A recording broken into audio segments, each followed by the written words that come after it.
Milagro kung ituring ng ilang taga-suporta ni Mary Jane Veloso ang pagpapaliban ng parusang bitay sa Pinay OFW.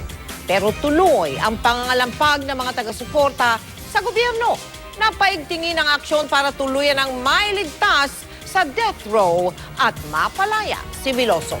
Nakatutok si Susan Enriquez. May balita ngayon, ang execution ni Mary Jane Testa Veloso ay idinilay!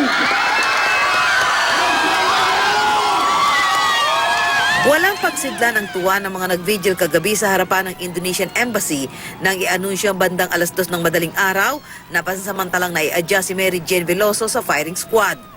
May mga naghiyawan at nagyakapan. Pero dahil reprieve lang ang nakuha ni Mary Jane, patuloy ang kanilang panawagan sa gobyerno na paigtingin ang aksyon para tuluyan ng matanggal sa death row si Mary Jane at kalaunay mapalaya. Matapos ito, nagpunta sila sa Mendiola para ituloy ang rally at doon nagzumba.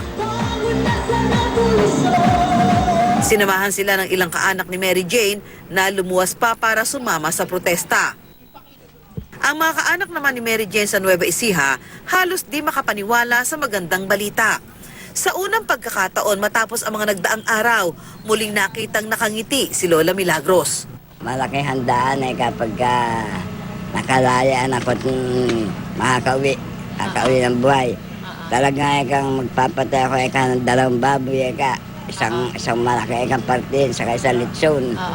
Bilang pasasalamat, sabay-sabay silang nagdasal.